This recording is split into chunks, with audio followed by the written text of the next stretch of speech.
157 Canons of Franciscus Mercurius van Helmont. 1687. To the lovers of Hermetic studies. All the books of philosophers, which treat of the abstruse Hermetic medicine, are of nothing but a Spagyrical Labyrinth, in which, for the most part, the disciples of art fall into various Ambages and Deceits, so that even to this day, there are but very few who have found a true end. For if in this labyrinth some easy way hath shewed itself to the erring and straying, which seem to extricate and lead them out, presently some impassable corners have occurred, which keep them in a perpetual imprisonment. So, if in the writings of philosophers, manifest and easy ways sometimes offer themselves, which at the first sight seem to the searchers to be plain according to the letter, presently unwary operators, being deceived by the open words of philosophers, are involved in innumerable deceits.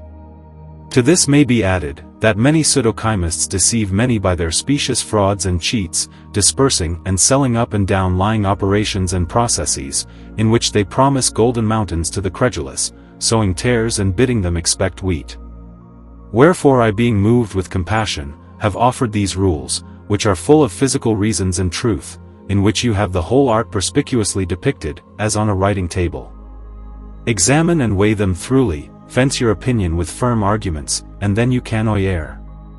For he that without judgment beaveth every sophism, is willing to be deceived. The true art is hidden under many coverings, by which the unwary are easily confounded.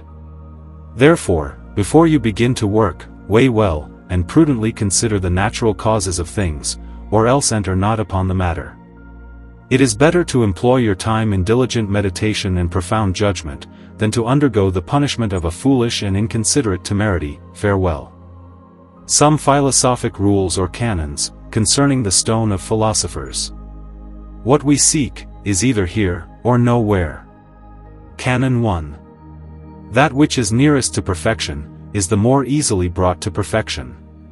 2. Things imperfect cannot by any art put on perfection, except they be first purged from their feculent sulfur and earthly grossness, which is mixed with their sulfur and mercury, the which a perfect medicine performeth. 3. To render the imperfect fixed, without the spirit and sulfur of the perfect, is altogether impossible. 4. The heaven of philosophers resolveth all the metals into their first matter, that is, into mercury.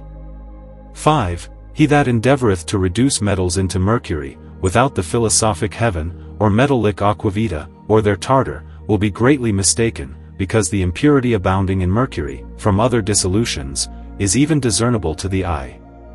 6. Nothing is perfectly fixed, which cannot be inseparably joined with that which is fixed. 7. Fusible gold may be changed and turned into blood. 8. To render silver fixed, is neither to be resolved into powder, of water, for that is radically to destroy it, but it ought necessarily to be reduced into mercury. 9. Luna cannot be transmuted into soul, except it return into running mercury, but by the physical tincture, the same is to be judged of the other metals. 10. The imperfect bodies together with Luna are brought to perfection, and converted into pure gold, if they be first reduced into mercury, and that by a white or red sulfur, by the virtue of an appropriate fire. 11. Every imperfect body is brought to perfection by its reduction into mercury, and afterwards, by decocting with sulfurs in an appropriate fire. 4 of those are generated gold and silver, and they are deceived, and labor in vain, who endeavor to make gold and silver after another manner. 12. The sulfur of Mars is the best, which being joined to the sulfur of gold, bringeth forth a certain medicine. 13. No gold is generated, but what was first silver. 14. Nature compoundeth and concocteth her minerals by a gradual process, and so from one root only procreateth all the metals, even to the ultimate end of metals, which is gold. 15. Mercury corrupteth gold, resolveth it into mercury, and maketh it volatile. 16. The stone is compounded of sulfur and mercury. 17. If the preparation of mercuries be not taught by some skillful artist, it is not to be learned by the reading of books.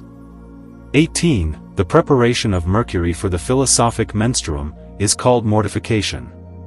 19. The praxis of this great work exceedeth the highest arcanum of nature, and except it be shewed by divine revelation, or the work itself, by an artist, it is never obtained from books. 20. Sulfur and mercury are the matter of the stone, therefore the knowledge of mercuries is necessary, that a good mercury may be taken, by which the stone may be the sooner perfected. 21. Indeed there is a certain mercury hidden in every body, being fitted without other preparation, but the art of extracting it is very difficult. 22. Mercury cannot be converted into Sol or Luna, and fixed, but by a compendium of the abbreviation of the great work. 23. To congeal, to fix, is one work, of one thing only, in the vessel. 24. That which congeleth and fixeth mercury, that also tingeth the same, in one and the same praxis. 25. The degrees of fire to be observed in the work, are 4, in the first, the mercury dissolveth its own body, in the second, the sulfur drieth up the mercury, in the third and fourth, the mercury is fixed. 26. The matters being radically permixed in their profundity, through their most minute parts, are afterwards made inseparable, as snow mixed with water. 27. Divers simples being put into putrefaction, profuse divers others. 28. It is necessary, that the form and the matter be of the same species. 29. An homogeneous sulfur is of the same mercurial nature, which produceth gold and silver, and this pure sulfur is gold and silver, although not discernible to the eye, in that form, but inasmuch as it is dissolved into mercury. 30. There may be a certain fixed unctuosity extracted from gold, without a philosophic dissolution of the gold into mercury, which serveth instead of a ferment generating Sol and Luna, and that is performed by way of abbreviating the work, which Geber calleth rebes. 31. The metals being resolved into mercury, are again reduced into a body, a small quantity of the ferment being admixed, otherwise they always retain the form of mercury. 32. The heaven or tartar of philosophers, which reduceth all the metals into mercury, is the metalline aquavita of philosophers, which they also call their dissolute feces. 33. Sulfur and mercury consist in the same homogeneous nature. 34. The stone of philosophers is nothing but gold and silver, endowed with an excellency and more than perfect tincture. 35. Sol and Luna, in their own proper species, have no more than what is sufficient for themselves, which it behoveth to reduce into the nature and power of a ferment, by preparation, and to gigast, whereby the mass may be multiplied. 36. The chief extremities in mercury are two, viz. Too much crudity, and too exquisite a decoction. The words in the original are nimes exquisita, but the word nimes, I judge, should have been minus, forasmuch as that agrees well with crudity, no crude subjected being well decocted. 37. Philosophers observe this for a maxime, that every dry thing whatsoever quickly drinketh up a moisture of its own species.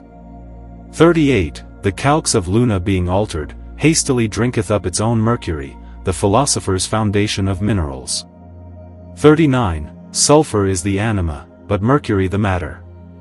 40. Mercury is stayed or detained by the sulfur of imperfect bodies, and is coagulated into an imperfect body, and passeth into the same metallic species of the imperfect body, by whose sulfur it was congealed and concreted.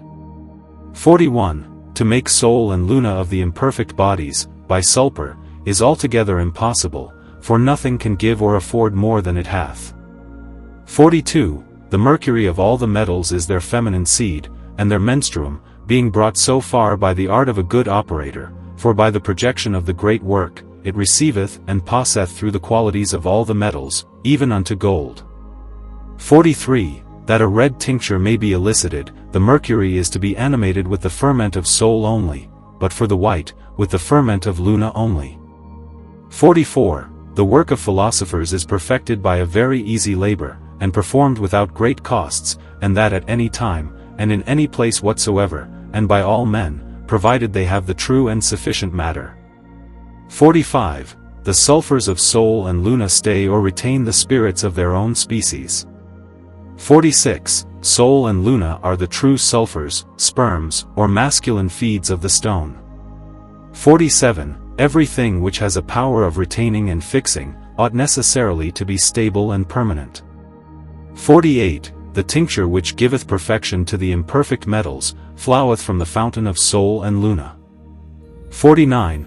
whosoever take the sulfur of Venus, are deceived. 50. There is nothing given to Venus by nature, which is necessary to the great spagyric work, or that can serve for the making of Sol and Luna. 51. Note, the gold converted into mercury, before it conjunction with the menstruum, can be neither anima, nor ferment, nor sulfur, nor doth it any way profit. 52. The work being brought to the end, may be rendered fiery, by reiteration. 53. In the abbreviation of the work, the perfect bodies ought to be reduced into running mercury, and a dry water, whereby they may rightly receive a ferment. 54. The preparation of mercury, which is performed by sublimation, being adhibited after revivification, is better than that which is done by amalgamation. 55. The anima cannot impress the form, except the spirit intervene, which is nothing else but the soul turned into mercury. 56. Mercury receiveth the form of gold by the mediation of the spirit. 57. Soul being resolved into mercury, is the spirit and anima. 58. The sulfur and tincture of philosophers design one and the same, Ermont. 59. The mercury of the vulgar is rendered equal to all the mercuries of bodies, and cometh very near to their likeness and nature. 60. A ferment rendereth mercury more ponderous. 61. If the common mercury be not animated, or wanteth an anima, it affords nothing of moment, either to the universal or particular work. 62. Mercury being rightly mortified, is then impressed with an anima. 63. Soul may be prepared into a ferment, so that one part may animate 10 parts of common mercury, but this work hath no end. 64. The mercury of the imperfect bodies stand in a medium between the common mercury, and the mercury of the perfect bodies, but the art of extracting it, is very difficult. 65. Seeing that the common mercury, by projection of the stone, is changed into Sol or Luna, therefore it may ascend higher, be exalted, and rendered equal to all the mercuries of bodies. 66. Common mercury animated, is a very great arcanum. 67. The mercuries of all bodies are changed into gold or silver, by an abbreviation of the work. 68. A moist and gentle heat is called by the name of the Egyptian fire. 69. It is worthy to be noted, that Luna is not the mother of common silver, but a certain mercury, endowed with the quantity of the coelestial Luna. 70. Metallic Luna is of a masculine nature. 71. The mercury of the vulgar, through coldness, putteth on the nature of a barren woman. 72. The mercuries of semi-minerals resemble the nature of Luna in likeness. 73. All things whatsoever are produced of Sol and Luna, to wit, of two substances. 74. Male and female, that is Sol and Mercury grow together into one. 75. Common mercury without preparation, is remote from the work. 76. 4 of mercury, and 1 of Sol, that is, of the ferment, constitute a true matrimony of male and female. 77. The solution is performed, when the soul is resolved into mercury. 78. Without putrefaction no solution is perfected. 79. Putrefaction endureth, and extendeth itself even to whiteness. 80. So the great secret is the mundification of the spirit, whereby the menstruum is prepared, for by it the gold is resolved. 81. Mercury resolveth gold into a water of its own form, that is, into a running mercury, as itself is. 82. Dissolution is the beginning of congelation. 83. Soul being converted into a running mercury, remaineth in the same form for a little time. 84. The ferment drieth up the mercury, and rendereth it more ponderous, retaineth and fixeth it. 85. The soul of philosophers is called their fountain. 86. The matter is converted by the power of putrefaction, into a poultice or lute, which is the beginning of coagulation. 87. There is a certain compendious, by which the sulfur is taken from Sol and Luna, whereby every mercury may be fixed into gold and silver. 88. The matter ought never to be removed from the fire, nor suffered to cool, otherwise the work will be destroyed. 89. When the matter attaineth the color of blackness, then it is necessary to give the second degree of fire. 90. The lotion or washing of philosophers, is a similitude, for the fire alone performeth and perfecteth all things. 91. The venom and fetor is taken away, without the addition of anything, by the force of the fire, which alone performeth all things. 92. The fire, by its acute and penetrating virtue, purgeth and cleanseth 100 times more than any whatsoever. 93. In the generation and vegetation of any thing whatsoever, the heat being extinct, death presently invadeth the growing matter. 94. The spirit is heat. 95. The matter being brought to whiteness, cannot be corrupted and destroyed. 96. Every corruption of matter is impressed with a deadly venom. 97. The glass or vessel is called the mother. 98. The virtue of sulfur is not extensive beyond the term or limit of a certain proportion, neither can it exceed unto an infinite weight. 99. This question is to be observed, wherefore the philosophers call their menstruum the matter of the stone. 100. Sulfur meriteth the name of the form, but the menstruum, of the matter. 101. The menstruum representeth the lesser and lower elements, viz. of earth and water, but sulfur the two superiors, to wit, fire and air, as a masculine agent. 102. If you should break an eggshell, so that the chicken should come out, it could never be hatched, nor if you open the vessel, and the matter shall seal the air, you can perform nothing. 103. The calcination which is made with mercury, in a furnace of reverberation, is better than others.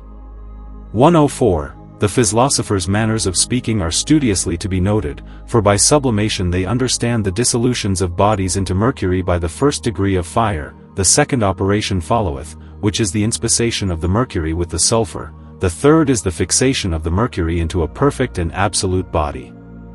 105. The number of those which err, is infinite, who do not allow mercury as it is in its own form, and amalgamated with the calx of the perfect bodies, to be the subject and matter of the stone. 106. The white medicine is brought to perfection in the third degree of fire, and this degree is not to be exceeded in the preparation of the white medicine, for if you do otherwise, you will destroy the work for the white. 107. The fourth degree of fire bringeth forth the matter red, where appeareth also diverse colors. 108. The work after it hath attained the degree of whiteness, not being carried on to a perfect redness, remaineth imperfect, not only for the white, but also for the red tincture, therefore it is left dead till it in death in a perfect redness. 109. After the fifth degree of fire to perfect it, the matter acquireth new virtues. 110. The work hath not attained perfection, except the medicine shall be inserated, and rendered subtle, like wax. 111. The work of insuration is perfected by a double or triple quantity of mercury, to that which gave the stone its original.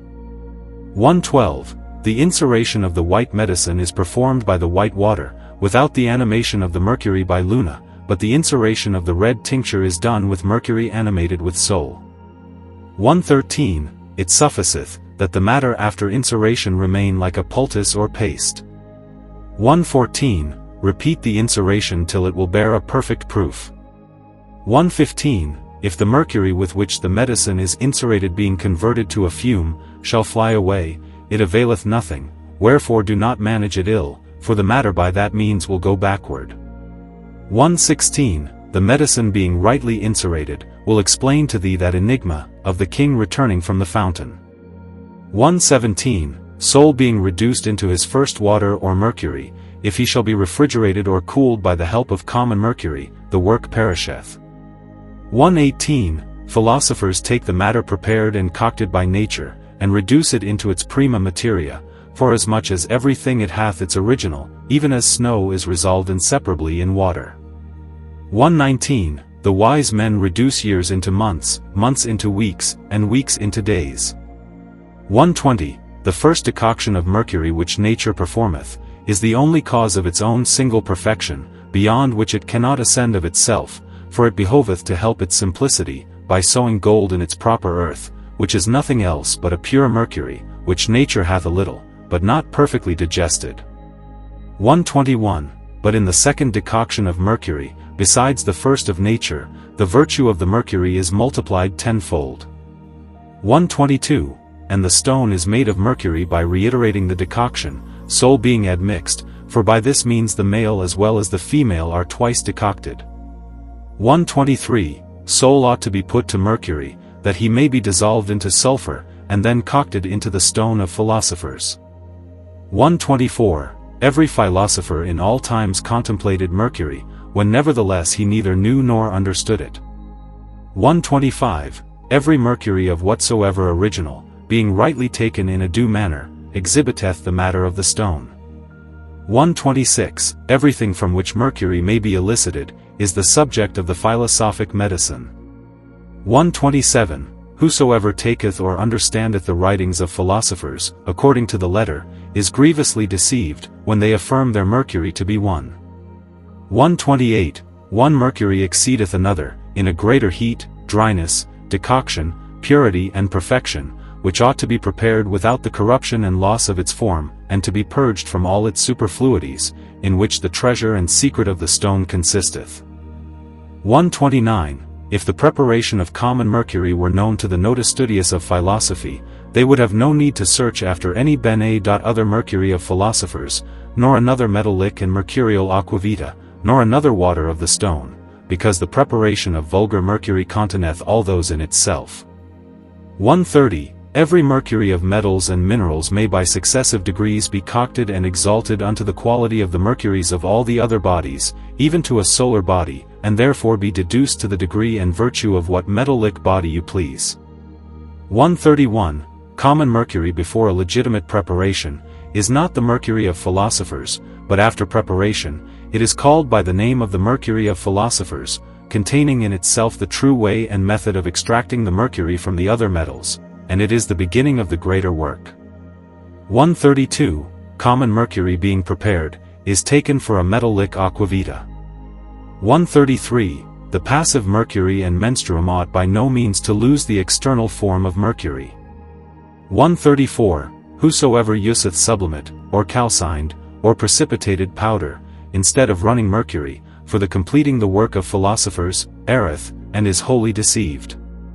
135. Whosoever resolveth mercury into a clear water, for the perfecting of the philosophic work, erreth grievously. 136. To compose or make mercury of a limpid water, is in the power of none but nature. 137. In the great physical work, it is necessarily required, that the crude mercury should resolve the gold into mercury. 138. If the mercury be reduced into water, it dissolveth the gold into water, and in the work of the stone it is highly necessary, that the gold should be dissolved into mercury. 139. The sperm and the menstruum ought to have the same external form. 140. It is the doctrine of the philosophers, that it is necessary for us to irritate or stir up nature, therefore if the menstruum be dry, it will be in vain to hope for a solution. 141. The seed of the stone ought to be taken in a form like and near to the metals, and which cometh very near to metals. 142. It is highly necessary to take a seed of the philosophic medicine, which resembleth common mercury. 143. It is the secret of all secrets, to know the mercury and matter to be the menstruum of the stone, and the mercury of the perfect bodies to be the form. 144. Mercury by itself only, affords nothing of moment to generation. 145. Mercury is the element of earth, in which the grain of gold ought to be sowed. 146. The seed of gold is not only put into a multiplication of its quantity, but also of its virtue. 147. A perfect mercury requireth a female for the work of generation. 148. Every mercury ariseth from and partaketh of two elements. The crude of water and earth, that which is concocted of fire and air. 149. If any man would prepare and exalt mercury into a metal, let him add a little ferment to it, that it may be exalted to such a metallic degree as he would have it. 150. The great arcanum of the whole work is the physical dissolution into mercury, and reduction into the first matter. 151. The dissolution of soul ought to be perfected by nature, not by the work of hands. 152. When soul is conjoined or married to its mercury, it will be in the form of soul, but the greater preparation will be in the calx. 153. It is a question among the wise, whether the Mercury of Luna, being conjoined with the Mercury of the soul, may be taken instead of the philosophic menstruum. 154. The Mercury of Luna is of masculine nature, but 2 males can no more generate than 2 females. 155. The elixir consisteth in this, that it be elicited and chosen from a most pure Mercury. 156. He that desireth to operate, let him work in the solution and sublimation of the 2 luminaries. 157. Gold giveth a golden color, silver a silver color, but he knoweth how to tinge Mercury with Sol or Luna, hath arrived to a great arcanum. Here thou hast, friendly reader, those philosophic canons without which, whosoever thou art, thou wilt hardly attain thy willed end, if thou receive these hermetic fundamentals with a grateful mind, and exercise thyself in this theory with a pious meditation. Time may hereafter bring forth the praxis of those rules, not that imperfect or maimed one, which I have stood to some, but entire and complete, confirmed by many arguments, and solid reasons. In the meantime, farewell. Finish.